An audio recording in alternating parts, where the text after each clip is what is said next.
Welcome to session 22. How did we make it this far? Well, guts and determination. And a lot of luck. Yes. But, you know, even... I think it's time to run out. even between the players. And I think it just might. Let's check out what happens.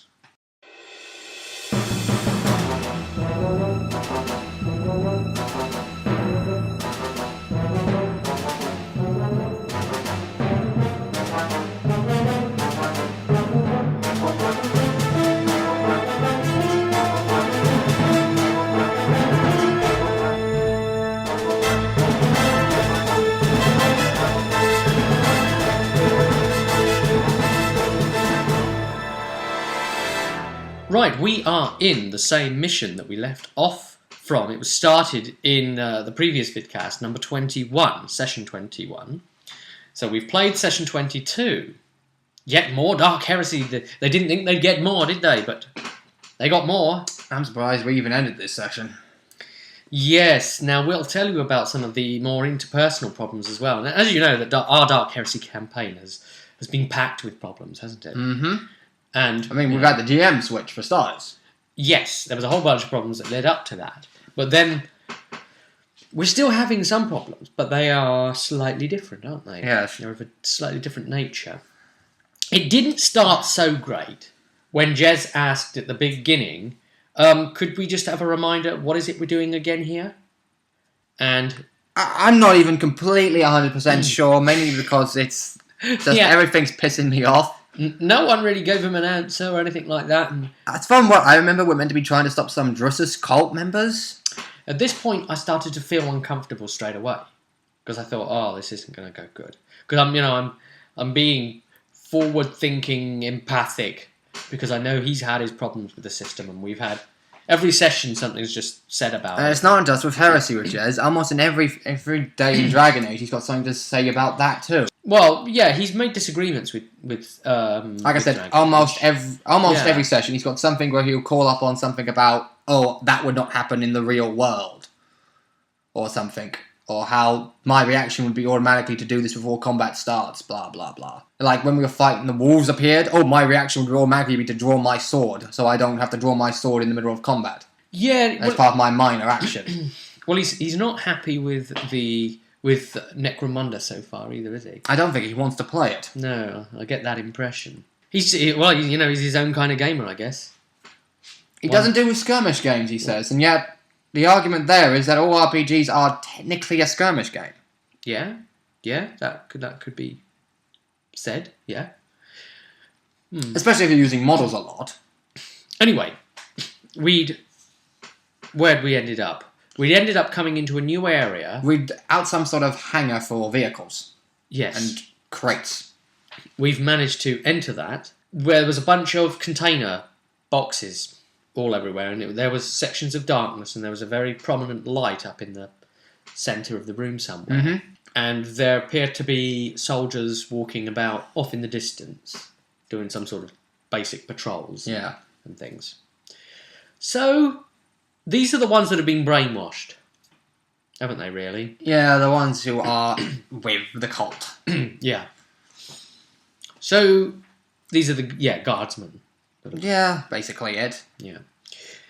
And I think some arbitrators in there or something. From what occurred later on. So we started sneaking our way through the room.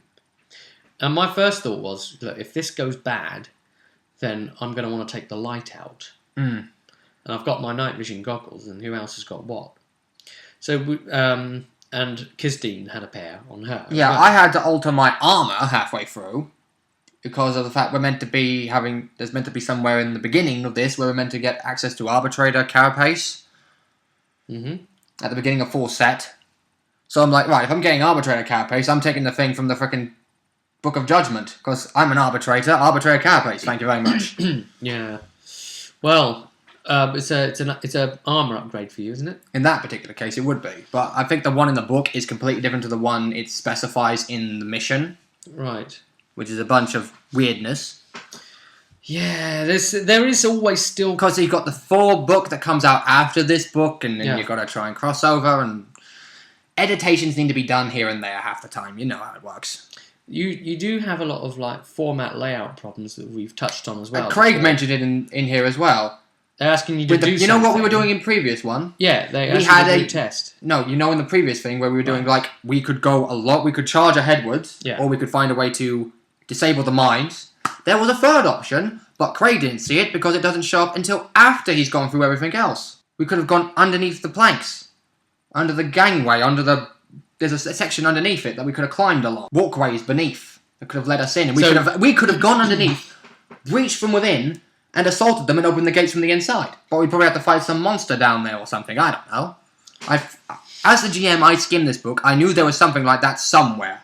Well, you were preparing because you thought you were GMing future content, and then it switched to Craig. So I forgot it was in this particular section. I knew it was somewhere in this book. Yeah, but I didn't know where exactly. And it was this part. Well, there we are then. And Craig didn't even know about it because it was like, oh, it's come up after everything else has been said and done. Right, that's fucking brilliant layout there, Fantasy Flight. And then they said there was another point where the book asked him to ask for a test and then didn't tell him what the test was about. Yeah. The results of it, there and then. Yeah, he had to look like 10 lines down, a couple of paragraphs in or something. Definitely really got to get in there with the highlighter, haven't you, or something. Mm-hmm. Make notes. You remember it more when it's your own content, don't you? It's a lot easier than someone else's. Yeah. But there's really... But then even with Dragon Age, you found ways to get around that minorly in ways. Oh, yeah, I expand on what's already there. Mm-hmm. Yeah. So, let's crack on. So, we're inside this hangar thing where there's loads of containers, and we're creeping our way through, but Harold, our psyker, played by Pete, was being a little bit too noisy. As he always is, no matter... Even if when he plays a rogue in Dragon Age it happens, he somehow rolls shit. And ends up alerting everything, even though he's the rogue and he's meant to be stealthy as the frickin' mouse. Yes, and he made a bit too much noise and seemed to alert the patrols a little bit. I was like, right, should I even bother rolling here? I mean, I want to move, but should I even bother? I started moving along and I thought we were clear, and then we were using a whiteboard. So he's a psyker. A sort of fog of war thing going on. Yeah, he's a psyker, not wearing any armour. Here's me, an arbitrator in fucking carapace, and I'm like, right, he's just done that. Should I even bother moving? Should I even bother testing to see if I make any noise? Well, I was doing my special move silent thing because I've got that skilled anyway. So. Oh, dear. And just to further accentuate the ability of it, I got down prone and crawled. Yes. And I was crawling around by the boxes and things, but unfortunately a lot of the noise that was being made, and even Jericho started getting unlucky then. You got unlucky a lot through this one. I'd be like, oh, I've just rolled 79. Okay, that's a fail. Haha, fake point. Oh, 90. That's even worse. Oh, gosh. Yeah. He's like... It keeps on. He pretty much just walked into someone. Well, crawled into someone. Like, I'm sure there wasn't feet there a second ago. Yeah, there's a pair of... couple pairs of boots. Look up. Guardsman looking down at me. The patrols come right rounded the corner where he's crawling down the alley between the boxes, and he looks at them and says, "Oh, don't mind me. I was just here to test your security out, and I'll let you know I found it wanting." At this point, they proceed to stab you with bayonets. Yes, one of them stabs into the armour and doesn't fully penetrate, and he manages to roll backwards out of the way. Yeah. Onto one knee to get away from the other one, and then and Tristan pops around the corner like, Jerichus, do you need a hand round here? And he's like, yeah, I'm just staying down here. Yes, and Herald was like, I don't give a shit if he's standing in the way, I'm going to shoot at the guy anyway. Yes. Well, Jerichus managed to pull out of there, getting shot at, and ran... And Kisdeen went up behind the other guy. Now, this is where we started to have our problem. Kisdeen was creeping in from a different angle behind the boxes. Yeah. Jez wanted her to be able to have an attack of opportunity, really. Yes. But the guards... got to go before her initiative turn. And then swung and made an attack at her. Yeah. Now, Jez was saying, see, that's why I think this is a terrible system, a terrible game. And I pointed out to Jez, I said, look, I haven't got anything against Craig as a GM, all right? But this isn't anything to do with Heresy, what it is you're complaining about, this factor, because the GM could quite easily say, yeah, to be honest, they don't know you're there, so they can't issue their attack against you. However, Craig was playing it in a more sense, in a logical sense, that the guy's turned around because he's just seen his buddy get his head blown up, turned around to try and get into a more defensible position, sees someone standing behind him, is like, ah!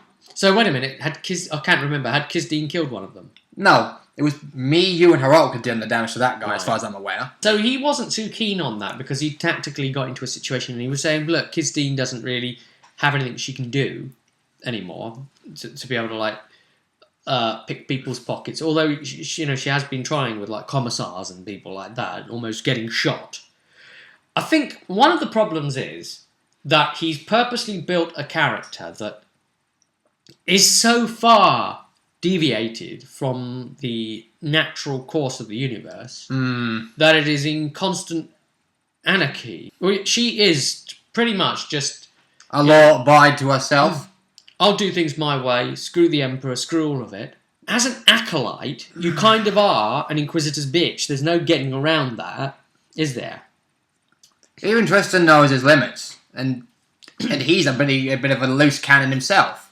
So I think what we have here is an issue with authority, I think. The layout. I mean, I find it as an interesting character, because I've said it before, like in Jack in Mass Effect and stuff. Really interesting character. That type. That's kind of how I always saw her. As far as she cared, she's working for Shepard, not Cerberus, with Jack. Yeah. So the way you could... Same with Tally. The way you could have looked at it is like she was working towards her own investigations, for example. Which was the plan I was trying to do before we switched GMs, and I think him and Craig didn't have a talk about what the original concept was. Yeah. Although those two did originally set the concept up. Well, yeah, Jez's argument's always been the thing is, stacked against you to fail. And then we got into a situation where it's like, right, you have not even bothered to try and build yourself up to be able to put your stacked against you odds more in your favour. It got very uncomfortable. I ended up getting pissed off and shouting myself because I'd fucking had enough at that point. And then to calm down, you had to put on My Little Pony music. Yeah, I put on Smile, Smile, Smile. It's the only thing that could fucking calm me down at that point in time. So, then... I'm serious, it's the only thing that could fucking get me out of that situation. And... I even packed my fucking dice away. I was that pissed. I was not ready to quit there and then. There has been an ongoing... And he was going on about, oh, I'm dead. Negative. Because he's taken the X amount of wounds. I'm like, you keep doing this wrong. You've forgotten to take into account your toughness to reduce wounds. You probably, if you haven't been hitting a specific point, you should be taking armour off as well. And you haven't even bothered to take any sound constitutions in any rank whatsoever. I think he's too used to other systems where you naturally get health up at every level. As well, on top of that. His level of discomfort came to an all-new high there, and it just really all came out. And he said, look just forget it, I think the calmest person there was you. I was just telling people, hey, if he wants to bow out of it, let him bow out, we'll just crack on. And Craig was saying, well, we can't just game and him not do that. And Jez was saying, no, it'll be alright, I can do other things, I'll just go play some Diablo. And then Craig said, well, what's the point of you coming if you're not going to do that? He said, oh, it's alright, I can just do some other things. It's not like you only play this. I mean, we'd earlier played a game of Mansions of Madness as well. And which we won for once. Won our first game of Mansions of Madness. Hey, we got a lucky break. Literally, lucky break, he was playing Joe Diamond. I had to switch to Joe Diamond after the keeper one-shot my other character. Which he has a tendency to like doing. He does, doesn't he? It's just that it hands you the You Are Dead card. Yeah. The only way out card is to kill yourself. We're lucky, and you switched in Joe Diamond, you took the lucky break trait, and you rolled a 3, which we needed to win. Because he was 3 in his stat. The luck. Luck, which was... Once per game move. Roll test your luck. If you pass, you kill the monster outright. And to win, we had to kill the Shoggoth. Yes. Anyway, this isn't a Cthulhu Mansions of Madness vidcast. It's a Dark Heresy one. We had done that earlier, and that's just something worth mentioning. That's something there that Jez could do with us, even at future Heresy things. We've still got Blood Bowl and the like to do. We've got lots of things to do. I think he doesn't want to play anything to do with 40k anymore. That's the thing. So Necromunda's out of it with him. He probably not going to want to go with Rogue Trader onwards. Well, I've got the book in for that, ready. Well, the whole point with Rogue Trader was Kisdeen was going to be the captain. Not anymore. And I'm not going to be the captain because I'm going to roll a navigator. I don't particularly want to be the captain either, really. It depends on what everyone else wants to do. I mean, I kind of want to be the gunner guy. Yeah. The Void Master? Oh, well, Pete could end up as the captain. That'd be hilarious. That would be funny, wouldn't it? Because he makes these really poor decisions in things, doesn't he? That'd be hilarious, actually. That'd be actually pretty funny. It would, wouldn't it? Yeah. Pete as captain. Pete as captain, that'd be All hilarious. the responsibility on him. Oh.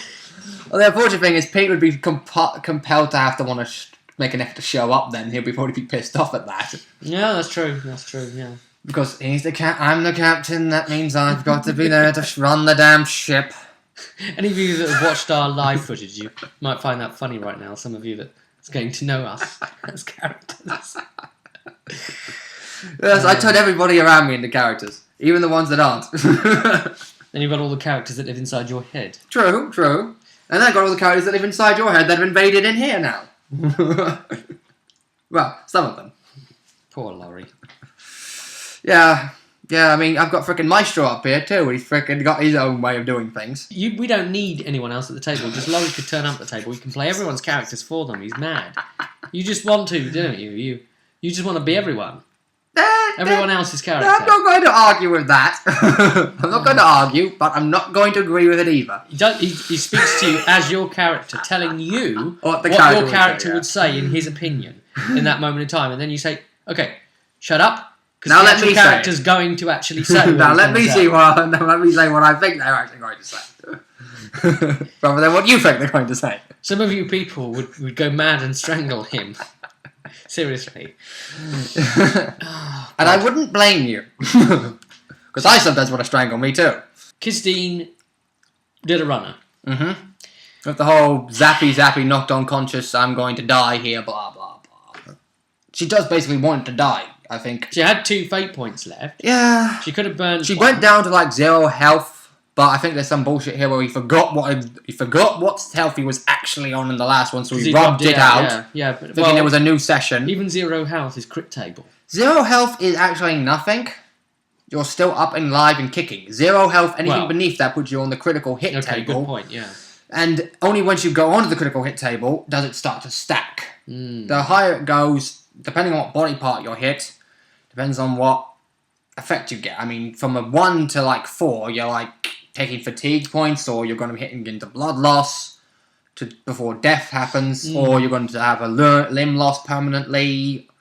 Anything higher than that, you start going into higher chances of death ratio. When you go straight into like a 9 or 10, it's instant death. She ran and I guess has fallen unconscious, got zapped, and she's just lying there somewhere in the warehouse. Yeah, they don't care. They think she's dead. They don't realise fully what's going on. But she's abandoned. But some agents of the Inquisitor are going to pick her up at some point. And because Jez is seemingly now no longer going to be playing, we've decided as a group, and I think I was partly instrumental in this, because that we are going to keep playing Dark Heresy, we feel. Yeah, I had enough of the argument. After I calmed down, I got my dice back, I was like, right, fuck this, let's get on with this crap. I've had enough. I just basically said, well, look, you can all do what you want, but I'm going to carry on playing Dark Heresy with this group or some other group, or if those that want to do it would go to someone else and incorporate them. I'm carrying on. Yeah. So, I mean, because we've invested so much, and I'm trying to tell a story here. I'm not even trying to play a game. I want my story told and done. No more Kisdeen, no more Jez in the game. We just me, Pete, and Rob here playing our characters. And boy, did we feel it from there. Yeah, we did. The things got really hard for us. We took out the guards in this particular room. Eventually, yes. We didn't take much damage in the long run because their weapons weren't kicking our ass at this point. No. I rolled a grenade out and blew them up, and then you just finished them off. Pete kept jamming his las gun, but since it was reliable, it didn't jam. Mm-hmm. It was just missing. So then we pressed on into the next section. But before we got there, we found a APC. Ah, right. Under a piece of tarpaulin. I think it was a rhino or something?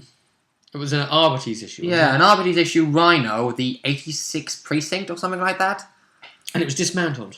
Get it started under the situation of being dismantled, yes. So we didn't really know why the hell that was there. And I've got drive. Ground and hover vehicles. We were looking at that and we were like, what's that there? Apparently it's a loyalist. It's one of the precincts that remained loyal, because that was the test I think you were on about before. And at that point I was like, oh, I can actually use some of my lore test here. So yeah, after that we went into the next room. Yes, we head along a way and going to a thing and then... Pete went chameleon mode on us. Yeah, the idea was we pushed the door open, Pete put his chameleon psycho power on and went in and took a look. Crept to the wall. Saw some troops behind sandbags. And went, wall of fire. Troops there and troops there. On this side of the room with sandbags. A bunch of desks and things all littered around on the door side of coming in. Yeah. So we basically come in, he puts a firewall up, starts burning a load of them. And then we find out that the room is completely on alert and is jam-packed with like 15 guys. Because we were making too much noise back in the previous. I think it was something like... It was definitely more than 10, I know that. At least 12, I'd say. So it was... and one of them had a heavy bolter. Yeah, and as Jericho ran across... he got shot at by into cover. Well, yes. And he was able to step aside and this sort of thing, but he still took a pretty nasty couple of wounds. Yeah, and I ended up getting behind cover on the other side of Jericho. I was like, did you bring your heavy bolter, Jericho? And he was like, no, I left it back at the LZ. Ah, brilliant. That's the problem, though, isn't it? He can't bring everything. No, he can't bring every tool for the job. He's not a space marine yet. He just wouldn't be able to feasibly carry it, would he? It would be stupid. He would. It'd be like dragging it along, like in its casing, and slowing him the hell down. Well, that's it, isn't it, really? That's the only problem with it. I mean, he's got it, but, it's specialised. He's got to know to drop in using it. Yeah. Or not, really. Yeah, So. or have it at the LZ situation for... He knows that's going to be the extraction point, and he needs a lot of firepower there. Well, I mean, that helped him against the Lictor. That very same tactic. Exactly. That's why he's still alive. I mean, if he was getting swamped by orcs at the LZ extraction point, whatever, he'd probably be like, right, take off, I'll mow them down so they can't get close. But with orcs, even when you mow them down, you just feed in, you feed their numbers. Yes, you do. Because they just spore out and, Yeah, it's a good tactic when you're trying to face Nids. Yeah. Give them something else to fight. I suppose so. Yeah, We took a lot of incoming firepower from these guys. and we were throwing grenades out. And they threw back. Yeah. We were behind cover and they landed nicely. Now, the grenades we were firing... I couldn't do a thing with Jericho. I got lucky. I couldn't do a thing. I got lucky I was rolling in the 20s because my rolls have the -20 on them. Yours don't. That's right. I have thrown specialisation. And he didn't manage to take up the light as well. With a single shot. And I did. I'm like... Okay, Rob, your dice are going against you today. I was missing with grenade after grenade after grenade. I was trying a photon and that didn't work. I tried a couple of frags and they didn't work. They missed. I in the end, because... Fate points wouldn't re-roll. They just always still keep re-rolling higher when I spend a fate point. And Pete did his blasting again and set more on fire. And fireballs and... We pushed forward. And also painful thing, some sort of pain, inflict pain thing. I mean, the idea was, I'll take out madness. I wanted to take out the light, really, and then try and use that against them because they don't have goggles on. Yeah. But, we were having a block of line of sight too from the fire walls. I ran forward and grabbed a desk and tipped it over and then hung behind that and throwing grenades over my head at them. I ended up jumping through the wall of fire. I was like, hey, what fire? It can't hurt me. I'm an untouchable. I'm immune to psychic powers. We cleared them up in the end. Yeah, Pete drove one of them mental. Yeah. The one with the heavy bolter. So that took a lot of firepower out from that. This psycho thing. Because heavy bolters can only fire on one setting. And that's full auto. Yeah, he just became obsessing over his gun, didn't he? The sort of thing where you get it out and start dismantling it and putting it back together and cleaning it and all that sort of. Yeah, and reciting prayers to the Emperor and so forth. Weird things. Well, the screen just went really green. I think the reason that's just happened is because the light outside just shifted. Yeah, The sun. I think it's because it's starting to rain too. Yes, well, there we go. Good old England, eh? You're seeing it. You can always trust the weather. Happening live here. It's just switched to rain. Yeah. Yeah. You can see the window actually reflected there. We finished it, but that's not the end of the mission. Our health. I mean, that was the end of the session. End of the session, but not the mission. Our health didn't look good. No, it doesn't look good. Jerichus was down to 3, and Harolk gave him a 2 health heal. I'm down to 4, and I can't get a heal. Pete Cash is on me, and I'm like, oh fuck, I can't get that, can I? What's Harolk on? Is he on? I think he's a bit low himself, because he got hit with a shot to the chest at some point. We're in trouble. We are in trouble. We need a freaking... You know what I'm tempted to do, because I mentioned this, about taking another character to possibly boost the numbers when we get through this one. Yeah. I mean, you, mister, have 5 fate points. You're mister, I'm going to probably survive this no matter what, anyway. Me, I've got 2, because I came in with those 2. And I think Pete's only got, like, maybe 2 or 3. So, yeah, we still have fate points, but our chances of actually, I don't know, getting your health back are slim unless we can find a Medicae table. A med bay, so we can start medicating ourselves. We still are coming under intense opposition. I mean, this really did shred us up, and I keep rolling the dice so poorly. I've burnt up all my frags now, I think, pretty much. I've almost brought up all my crags and frags. I've got 2 of each left. And I had 5 of the frags. I've still got the melters. Depends on when we're going to need it. I've been trying to hold off of using them, just in case we come up against something really big and nasty. I think we may do. I think there definitely is something here. That's what I've been saving. Oh, in the bunker before, as well, we found some dreadnought or something. That's what I'm thinking. Yeah, something along that lines. In the bunker, we also found some choice substances, if you will. In my particular case, I found some drugs. Yeah, and people were making the jokes to Padraig. It's almost like Padraig, isn't it? Like, right. And Craig was like, right, I need to roll to see what you've got. I was like, yeah, I don't particularly care what's in there. This is going straight to evidence.